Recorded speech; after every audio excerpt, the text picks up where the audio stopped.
कोकणाच्या निसर्ग सौंदर्याची भुरळ येणाऱ्या प्रत्येक पर्यटकांना पडत असते. केरळप्रमाणे आता रत्नागिरीमध्ये देखील हाऊस बोटिंगची सफारी पर्यटकांना करता येणार आहे.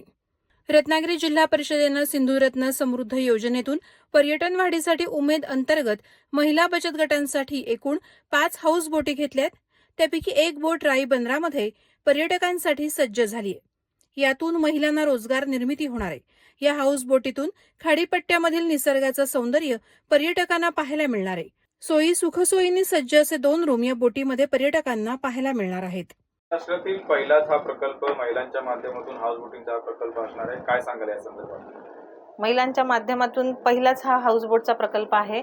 आजपर्यंत महिला विविध उत्पादने आणि विविध क्षेत्रामध्ये इतर सर्वच कार्यरत होत्या, परंतु आज सर्व्हिस सेक्टरमध्ये महिला बचत गटांच्या माध्यमातून आपण इथे हा प्रकल्प रत्नागिरी येथे राईबंदर येथे आपण करत आहोत. एकता महिला प्रभाग संघाची ही हाऊस बोट राईबंदर येथे आहे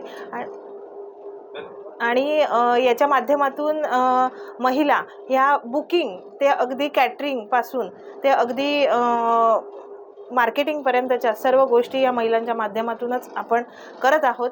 आपल्या महिला सक्षमीकरणाच्या दृष्टीने आपण जी काही पावले उचलली आहेत त्या पद्धतीने महिला आज सक्षम होऊन जसं बुकिंग आहे, ऑनलाईन बुकिंग म्हणा किंवा ऑनलाईन मार्केटिंग म्हणा किंवा कॅटरिंगच्या सुविधा म्हणा किंवा हाऊसकीपिंगच्या सुविधा म्हणा, या महिलांच्या माध्यमातून, महिला बचत गटांच्या माध्यमातून याच्यामधून आपण प्रत्येक महिलेला रोजगाराची संधी उपलब्ध करून देत आहोत. प्रत्येक बचत गटाला रोजगाराची संधी उपलब्ध करून देत आहोत. त्याच पद्धतीने महिलांची मुलं जी वेगवेगळ्या पद्धतीचं शिक्षण घेतात, तर त्या पद्धतीत मुलांना नोकरी किंवा अन्य गोष्टीसाठी कुठे बाहेर मुंबई परदेशी या ठिकाणी जायला लागतं, परंतु आज स्थानिक लेवलला आपण गावामध्ये महिलांच्या मुलांना इथे रोजगाराची नोकरी देऊन रोजगाराची संधी उपलब्ध करून देत आहोत. आपलं नाव? माझं नाव स्वरा वैभव देसाई, एकता महिला प्रभाग संघ कोथवडे सचिव.